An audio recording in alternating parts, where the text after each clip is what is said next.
freedom is never more than one generation away from extinction. We didn't pass it on to our children in the bloodstream. The only way they can inherit the freedom we have known is if we fight for it, protect it, defend it, and then hand it to them with the well-taught lessons of how they in their lifetime must do the same. And if you and I don't do this, then you and I may well spend our sunset years telling our children and our children's children what it once was like in America when men were free. Welcome back, everyone, to Patriot Coalition Live. I'm Jason Mrochek. Thanks for joining us today. The goal of this podcast is to create a timeless resource to teach about the U.S. Constitution and the proper role of government, the importance of America's Judeo-Christian heritage, and how to defend against threats to our republic. If you'd like to send us your questions and comments, please send them to freedom@patriotcoalitionlive.com. That's freedom@patriotcoalitionlive.com. I'd love to hear what you enjoy about the podcast and how it's affected the way that you view liberty, our Constitution, and our country. Our sponsor this week is conservativeeconomy.com. We now have a free speech alternative to Amazon. It's conservativeeconomy.com. Why continue to send your money to Amazon when they are canceling and censoring those who stand up for liberty? When you can spend your hard-earned money with freedom-loving companies who share your values and principles. We have tons of companies to shop from with over 500 categories of products, with more being added every week. So chances are you'll find what you're looking for at conservativeeconomy.com. If you shop at a business that you love and you think that business would be a great fit at conservativeeconomy.com, go to our contact page and let us know. If you own a business, go to the Sell Here link at conservativeeconomy.com and tell us about your business. Again, that website is conservativeeconomy.com. Okay, let's get into today's episode. You may have noticed that my normal co-host, Matt Nugent, is not with us today. He has some very important stuff that he's working on, but we are very fortunate. I am thrilled to have with me a very old friend of mine, old in the sense of I've known him a long time, and that is Glen Whitner. Glen, thank you for joining us on this episode. Very much appreciate it. So Glen is, I'll give you a background on Glen, honestly, and he can jump in and fill in anything that I've missed. But Glen and I have known each other since about 1993-ish, 4-ish.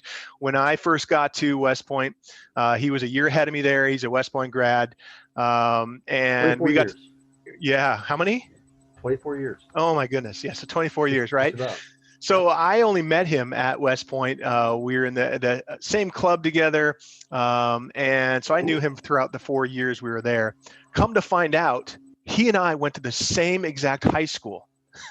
He was 4 years ahead of me because he had done some prior service in the Army. Yeah, Glen has been he was, I didn't even realize this, and I don't know if any of you do. Did you realize there was an airborne armor unit?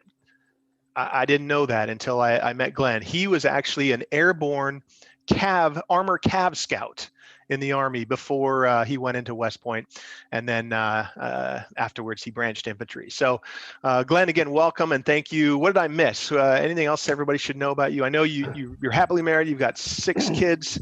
What else? 6 kids, 1 in college, 5 still here. My wife, the angel and saint that she is, homeschools all of them.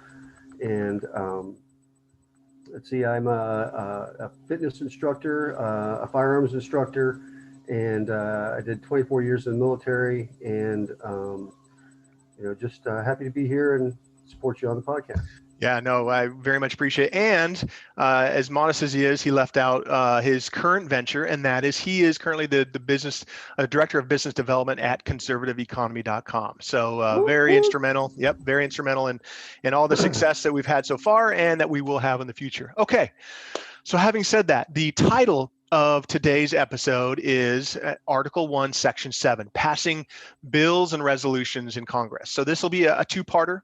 Article 1, Section 7 is not super long, but there's 2 distinct parts to it, and I thought it'd be best to break it up.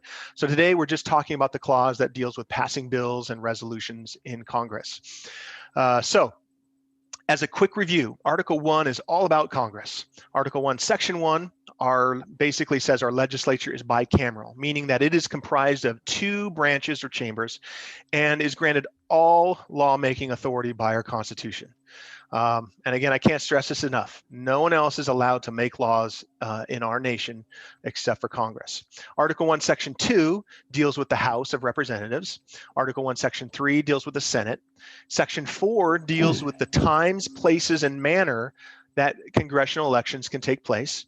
Section 5 deals with addressing how Congress may conduct business in their respective chambers.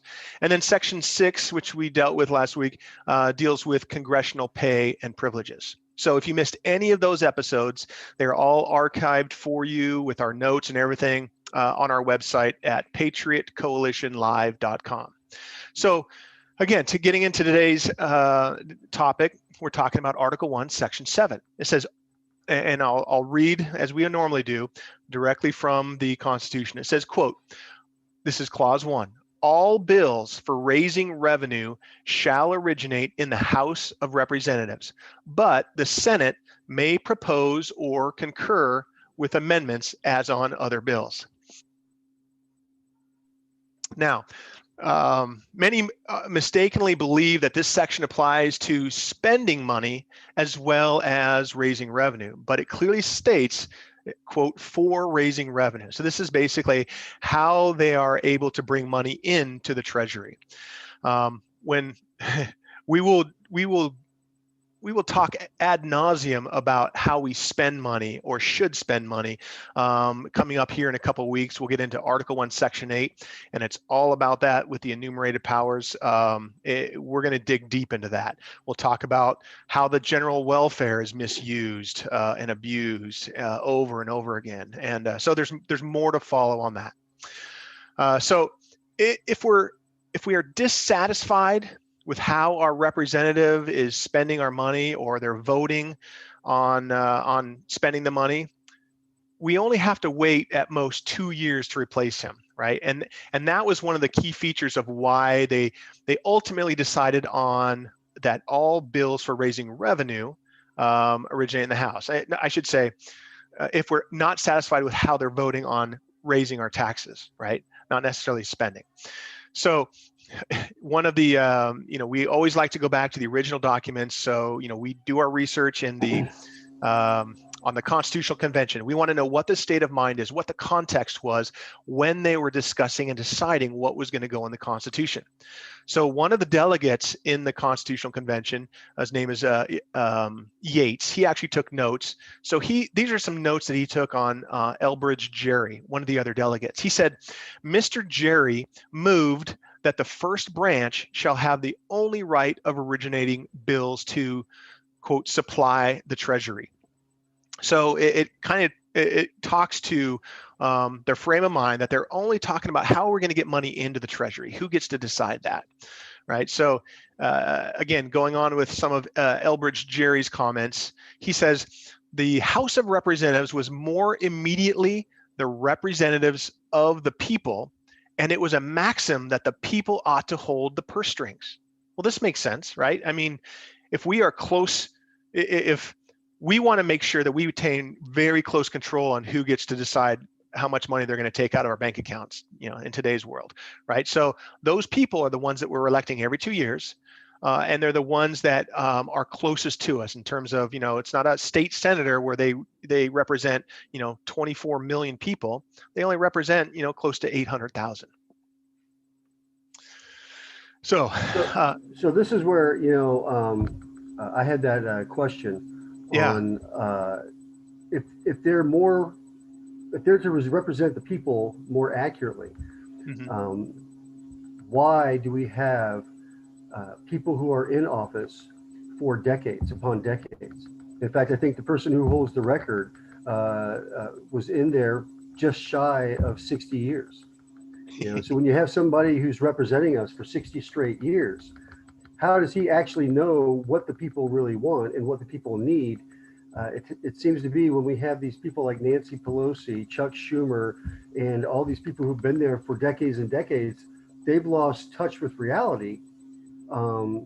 because of the environment they find themselves with the American people. And so the American people are upset, but at the same time, like you said, it's our choice to vote them in. And we won't go into voter fraud, but Yeah. at the moment, the issue is, you know, the intent might not be the actual what's being executed.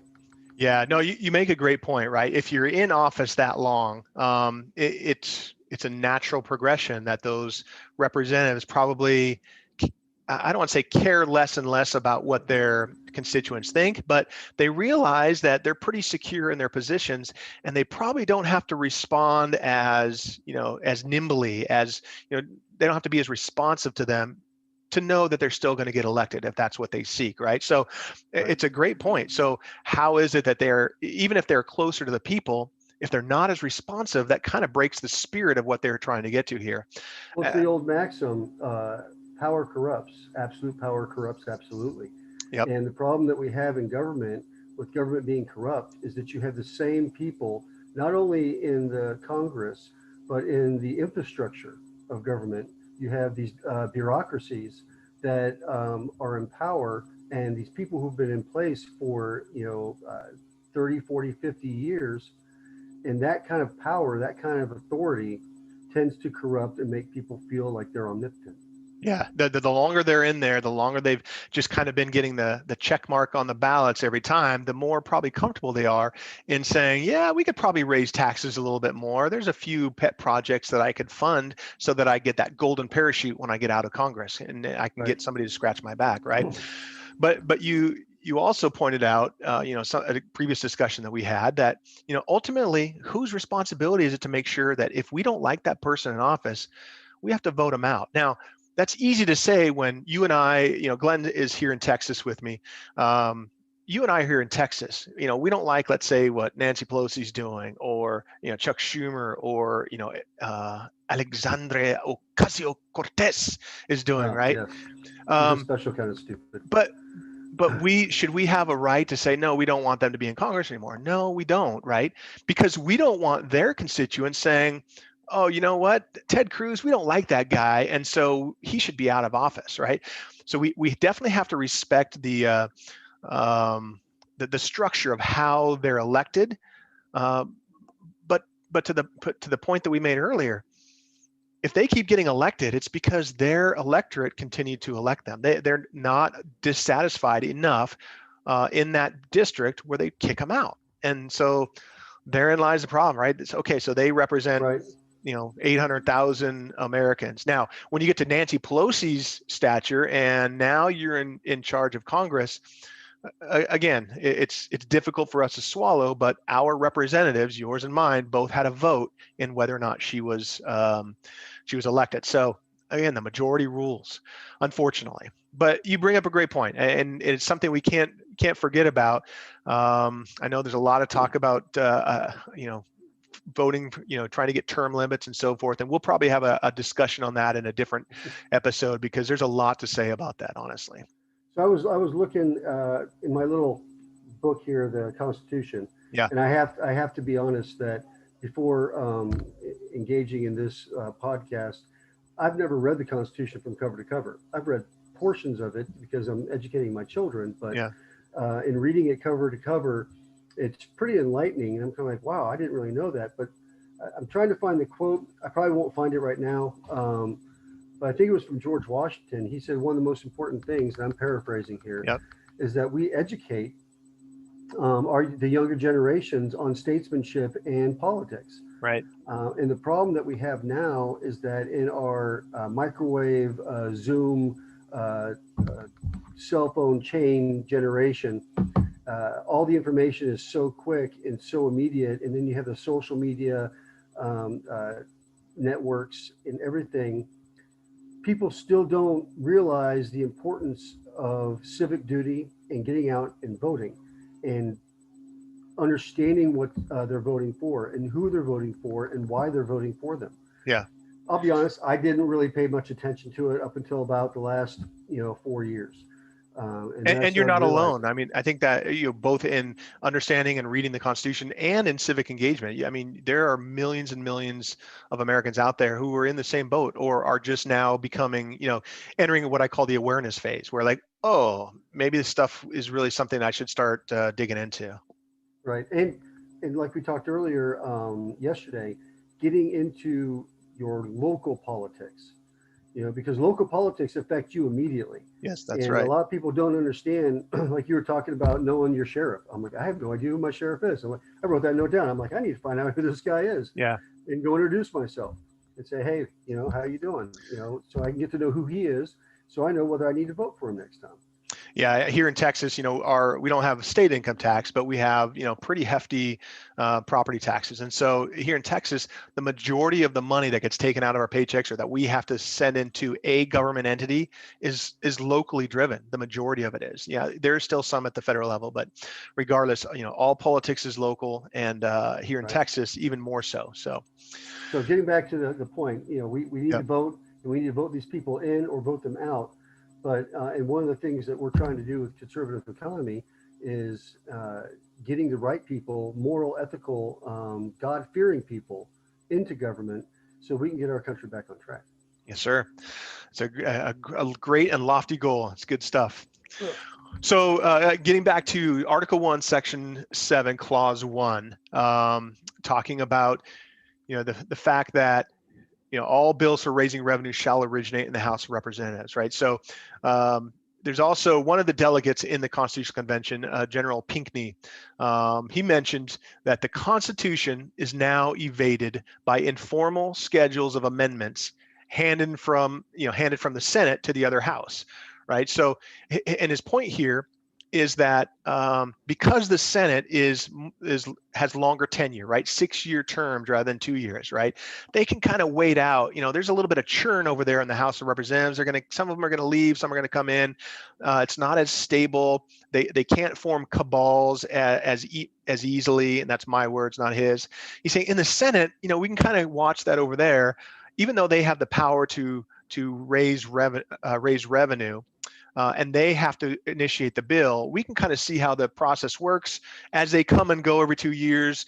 Those of us over here in the Senate, or those people in the Senate, we can say, yeah, when the next session starts, we should have a spending bill ready for them. And even though we can't introduce it, we'll give it to them so that they have something to start with, right? So Pinckney is saying here that, yes, even though you say that the House of Representatives can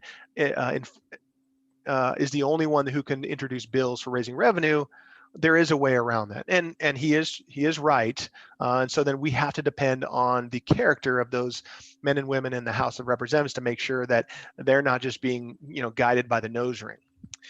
And then there's Colonel George Mason, who is pretty active in the Constitutional Convention. He said, quote, "Should the Senate have the power of giving away the people's money, they might soon forget the source from whence they received it."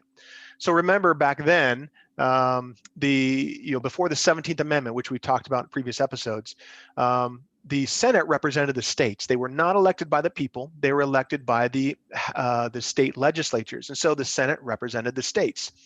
Well, if they were given the power to spend money, they were already separated from the people by one governmental entity, meaning the state legislature. So if they were given the power to raise revenue, it might be pretty easy because they don't feel the heat from the general public because they're not elected by them. And so Mason's point was that it's probably not a good idea to have the Senate in charge of raising revenue and taking people's money. In the Constitutional Convention at that time, they were actually considering both raising revenue and appropriations or spending money combined. Later, they ended up separating that out in the final version. So I would like to draw a point here, Yeah. kind of going back to my first point, where we have the longevity in the Senate and in the House that is such that you have people like, for example, Nancy Pelosi's been there for 34 years, since 1987. And Chuck Schumer's been there for over 40 years. And I think he was in both the House and the Senate. He's now in the Senate. The problem that we have is that they are doing unconstitutional spending. Yes. That they're not being held to account for that unconstitutional spending. For example, this last monstrosity of a stimulus bill, only 9% of that was actually went to any kind of stimulus or bailout for the American people. The Yeah. rest of it was spread across, God knows where, and like 48 billion was sent uh, out to other countries. I'm sorry, I don't feel as an American that I should be funding any other country or giving money to any other country. Yeah. And I don't think we should be putting ourselves in more debt to give money to other countries or to give money Absolutely. to the spotted, polka dot frog down in Venezuela that might or might not cure cancer. It's like, okay, I'm not interested in the mating habits of, the blue cockatoo, Right. you know, but apparently, they send millions of dollars. When our country is going through a crisis, they have funded millions upon millions of dollars to the arts foundations and stuff up in New York and a whole bunch of different constituencies. Right. And I understand that each senator wants to get a piece of the pie. They want something for their people. But the problem that we have is that the people who help these individuals get elected, they want their pay, they want their cut, they want their pay. Well, that's So, it exactly, right. It's not they're trying to get something for their constituents. That may be the pretense, right? But right, in actuality, it's the people who are getting them elected, the people who are giving them money, or the promise of, hey, once you're out of Congress, I'll help you in Congress, but once you're out of Congress, we've got something very nice lined up for you, as we call it, the golden parachute. So while you're in there, do us some solids and we'll hook you up afterwards, right? That's the sort of corruption that we'd like to avoid. But your point and your question, I take it as essentially, how are they getting away with this outrageous spending that's going right, on, right? Yeah. exactly, Well, and we've already talked. One of the things is, well, when your representative or your senator is voting for these bills that have all this nonsense in them, they are essentially dishonoring the oath that they took to support and defend the Constitution. They took an oath to do that. Same oath you and I and Matt and a lot of our brothers and sisters in arms took to support and defend the Constitution against all enemies, foreign and domestic. That you can't defend the Constitution while you're simultaneously violating it. And what do I mean by that? Well, we're going to talk about this in probably a couple weeks. But in Article 1, Section 8, we have all the enumerated powers that tell us exactly what we can spend, what the Congress can spend money on. Actually, it tells them exactly what they may or may not legislate on. I mean, all these things that you mentioned, the mating habits of cockatoos or the blue speckled frog in Venezuela, those are not listed in Article 1, Section 8. And so every time they vote for a bill that spends money outside of their authorized authority, they're violating the Constitution. And so we the people must recognize what their scope of authority is so that we can say, no, sir, no, ma'am, you may not do that. And if this continues, I'm going to find somebody else to replace you. And I'm going to get a bunch of my other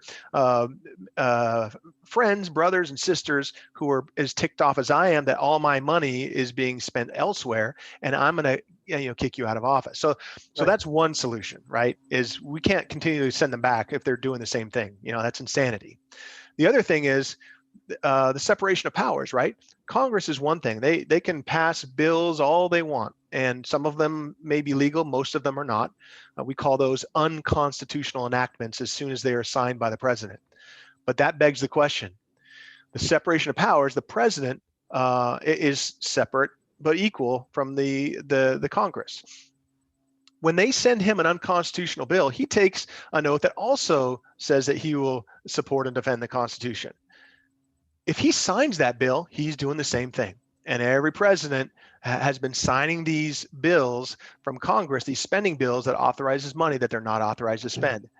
It reminds me, so most of the audience knows at this point that in 2020, I was a Republican candidate for Congress in my district here in Texas. During that campaign, one of the things that I was very focused on, one of the things was the amount of money that we're spending and how much of it was unauthorized. I actually went back into the 2019 fiscal year budget, the federal fiscal year budget of $4.5 trillion, and went line item by line item to determine whether or not it was constitutional spending in accordance with Article 1, Section 8. And would you believe that only 1/3 of the spending in 2019 was constitutional? So only $1.5 trillion was constitutional. That's like the military and other things like that. But Military infrastructure, stuff that goes to taking care of the American people. That's right. But $3 trillion was unconstitutional. You can translate that. If you spend 5 years of only spending 1/3 of what you wanted to spend, we could make some pretty nice down payments on our national debt. But again, will we, the people, continue to allow these representatives to do this over and over again? So, good question. So getting back to our clause today about the House of Representatives being the only ones that are authorized to raise revenue. Gouverneur Morris, another delegate in Congress, I believe he's from New Jersey, delegate to the Constitutional Convention, I should say. He says, it will always leave a plea as to an obnoxious money bill that it was disliked, but could not be constitutionally amended nor safely rejected. So at this point, he's talking about whether or not the Senate had any authority to either to veto it, if you will, or give their feedback on it. So, as the proposal stood at that time, the Senate could not even make amendments to House bills on raising revenue. They made it strictly in the House. But Gouverneur Morris is like, that doesn't make sense, right? Because our state still elected them. They are a party to this Constitution. They should have a say on whether or not and how we're raising that money. And if they see something that the knuckleheads in the House are doing wrong, they should be able to amend it at least, because ultimately both houses have to agree to it. So it's got to, both of them have to do that. So. So that kind of covers it. Again, it was a very short clause, that we talked about today. The rest, clause 2, is a little bit longer, but both, it has 2 parts that we'll get into next week that are kind of similar, and so we'll look at the similarities and the differences there. But that covers it for there. So it was interesting because one of the things, as I said, Glenn and I have known each other for years. Most recently, after he's retired and we both found ourselves in Texas, we got back in touch. He expressed to me, he's like, I keep hearing about this American experiment, and it's frustrating. It's like it's not an experiment anymore. And then, so during the research I was doing for this episode, I came across a quote in it's called the Records of the Federal Convention of 1787. That's where I do my research, and I came across this quote from one of the delegates, James Wilson, and he said, quote, "But he was persuaded that on examination of the American experiment, it would be found to be a trifle light as air." And I don't remember the context of what he's talking about, but I just found it funny. And I had to mention it to Glenn that, hey, look, even back then in 1787, they were talking about the American experiment. Yeah, it frustrates me that, people say the American experiment. It's like, well, at what point does it stop becoming an experiment and we're actually just a nation? We've been founded for well over 200 46 years. Can't remember what our birthday is at the moment, but we've been around for a long time. A long time. And we have suffered through a civil war. We've suffered through 2 different world wars, Korea, Vietnam. We are a nation, and the problem is that our current powers that be keep trying to separate us and not unite us. And using this, the American experiment, it's like, no, we're not an experiment anymore. We are a melting pot of multiple, hundreds of different cultures, right? Hundreds of different peoples from all over the world. And for us to sit there and harp on, well, it's either black or it's white or it's Mexican or it's Asian or it's this, it's like, no. If you're an American, you're an American, and being an American is a unique designator. Okay, there's no other country like us on the planet. There's never been another country like us on the planet, and if we're not careful, there never will be again. So we have got to, jealously guard against this idea that we're some kind of weird freak experiment, and say, hey, no, we are a nation, and oh, by the way, all of you other nations who weren't experiments, we bailed you out of, I don't know how many different, hot spots. Yeah. So for you to keep coming to the experiment to bail you out, is kind of begs to question, are we still an experiment? Because it seems to be that what we're doing has been working for a number of years. We just got to get back on track. Yes, sir. No, and to those members of Congress who keep thinking they need to tinker with things, right, with the experiment to make it, oh, I don't really like this or I don't really like that. You got to stop, right? Or the idea that our Constitution is somehow flawed. It's like, I'm sorry, this is the oldest document that has ever been used to govern a country, and it is still as viable today as it was when it was written. And the men who wrote it, reading through this thing, these guys were brilliant. Yeah, amazing. It humbles me to think that I'm like, dear Lord, I got to get more educated. My education wasn't thorough enough because these guys were extremely well written, but their thought process was so profound. Yeah. And one of the main reasons is because before they met, I think it was Jefferson who said, we need to pray. We need to pray before Congress, before we start, discussing how to create this document. And so this document has God's fingerprints all over it. And no matter how much our current government and the far left, radicals want to take God out of our culture, I'm sorry, it's on our money, it's in our heart, it's on all our documents. We are a Christian nation that was founded on Judeo-Christian principles. Yep. And we should be afraid.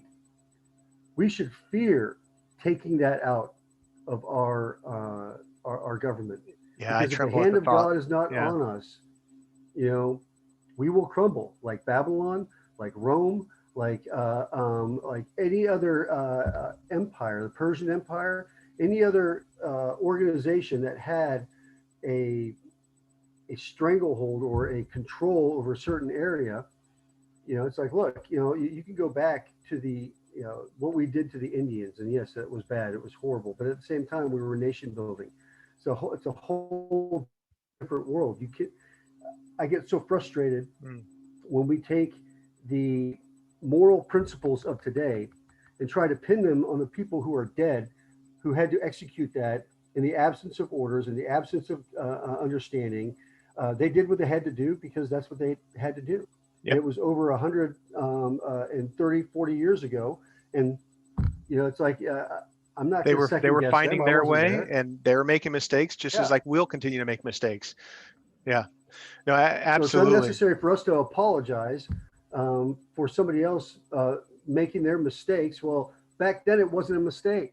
Yeah. It's a mistake now, according to your moral, ethical, compass. But back then it wasn't a mistake. That they were doing what they knew to be right or what they thought to be right. Right. No, well said. I mean, and that's why one of the main pillars of this podcast is, to learn and to preserve and to teach about our Judeo-Christian ethic, because that is, you made the point, and I think it was Franklin, it wasn't Jefferson who urged everyone to pray, but nonetheless, the point is the same. And you made the point. It's funny, you took it right out of the words right out of my mouth. I was going to mention that the fact that this document, this Constitution, is the longest. Our government has been in effect the longest under one document, longer than any other nation in the history of the planet, and that is something. So again, to your point about the experiment is over, yeah, I would say so, right? So now it's up to us to figure out where we're going to go from here. So, well, good. No, this has been a great episode. Glenn, I mean, you laid it out perfectly for everyone. But any final thoughts on what we talked about or anything else?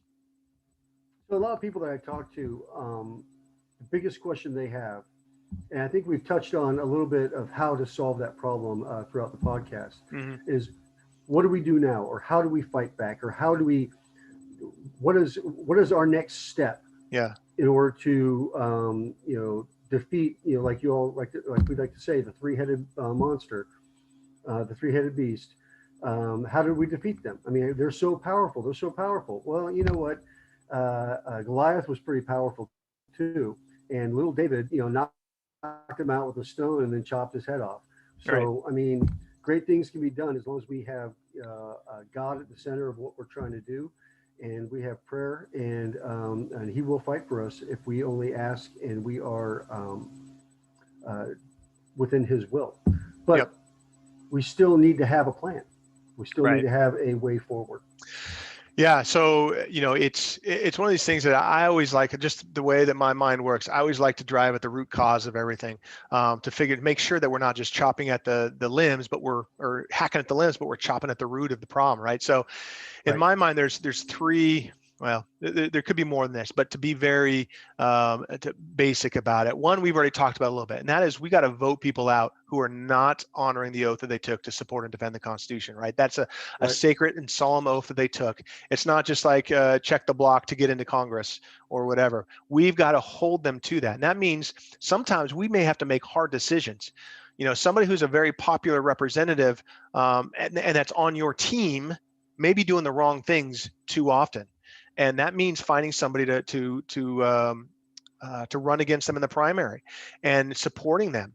And to your point about, they may have been there too long and they're getting a little bit too comfortable. So in order to vote them out, we've got to get involved in politics. I know people say politics is dirty.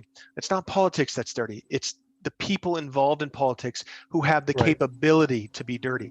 Politics is just a tool. It is the last non-violent means by which we can restrain our government. And so we better, I posted the other day on social media, if we don't use politics for good, someone else is likely going to use it for evil. So you've got to get involved in politics. And that means, you go knocking on doors for candidates, you donate to candidates, you support them in whatever way, you spread the word about them, you go and meet them, and then tell other people around you, hey, I actually met with this person, he shares our values and principles, etc. So you got to get involved in politics. It can't just be limited to going to vote, although that is a very solemn duty as well. It's got to be more than that.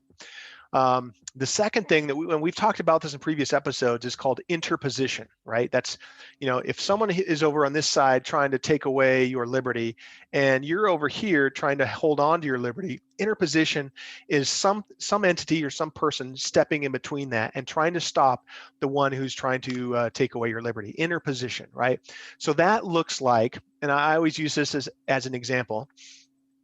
If, let's say, all this nonsense with the gun grabbing, executive orders is going to come to fruition, and we get in a situation where, they're going to look up and say, oh, yep, I think you bought some AR-15 parts that you shouldn't have bought, or we don't think you should have. We're going to come and collect those from you, right?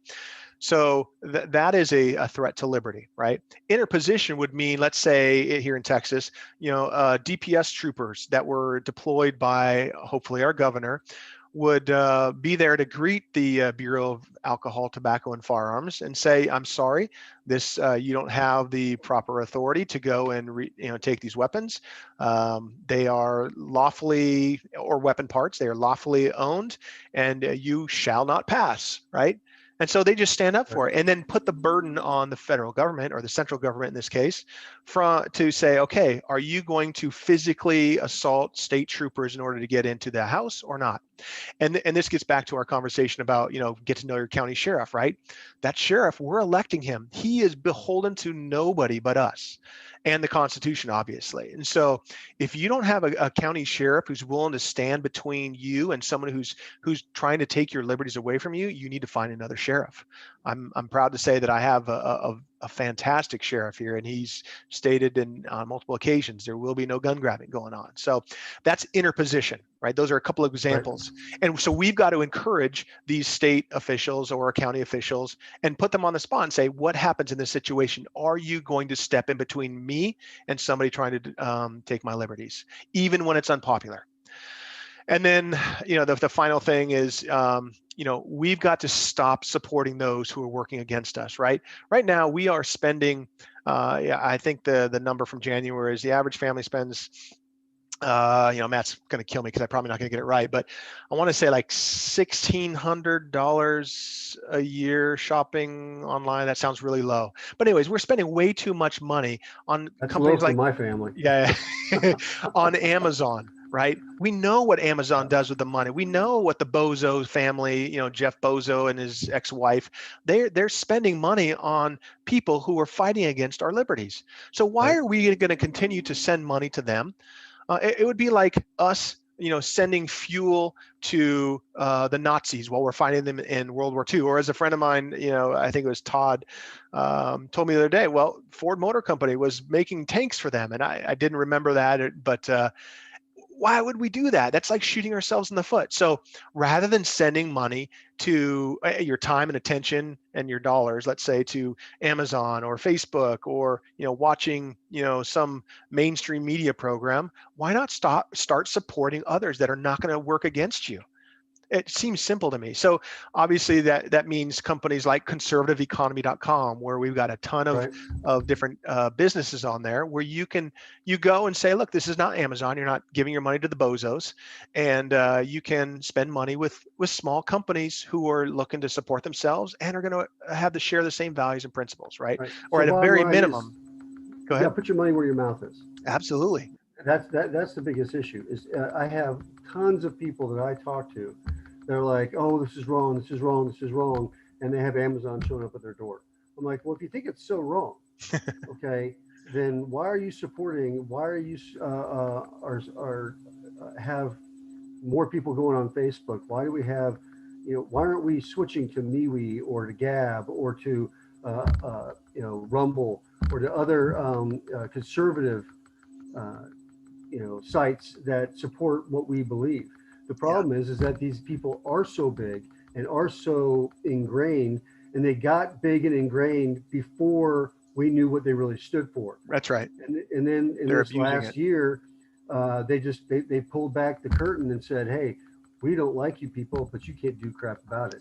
Yeah. And we need to say, they've abused our trust. They've abused the value that we've given them. And before there wasn't really a great alternative, right? But now that there is, right? So again, help us to go and shop at conservativeeconomy.com. And so those are some of the things that we can do. We've got to start, as you said, put our money where our mouth is. We've got to get out and help those who have the same values and principles as us, who are running for office. Right. And we've got to make sure that the people that we're putting in office are going to stand up for our liberties, even when it's inconvenient. So. Right. All right, well, let's summarize this episode really quick. So again, in the Constitutional Convention, the framers settled on limiting the raising of revenue to the House of Representatives, or at least they gave the authority to the House to create the bills that were focused on raising revenues, in other words, taxes and so forth. So only the House can start those bills. The Senate can amend them, they can comment on, they can debate them, but they cannot create those bills. And as we mentioned, in terms of appropriations, meaning how we then take that money that they've raised and appropriate to basically spend it on other things, we're going to talk about that in the enumerated powers of Article 1, Section 8 here, probably coming up in a couple of weeks. So, and then of course, as we said, the Senate still gets to have their say in amending, and the final vote. So it's not like they're cut out entirely. So that's Article 1, Section 7 and Clause 1. So Glenn, thank you so much for joining me today. It's been a fantastic discussion, and all my well wishes to you and your family, and just always appreciate getting together with you, brother, and talking about all this great stuff. So thanks for being here. Cool. Everyone, glad to be here. Thanks.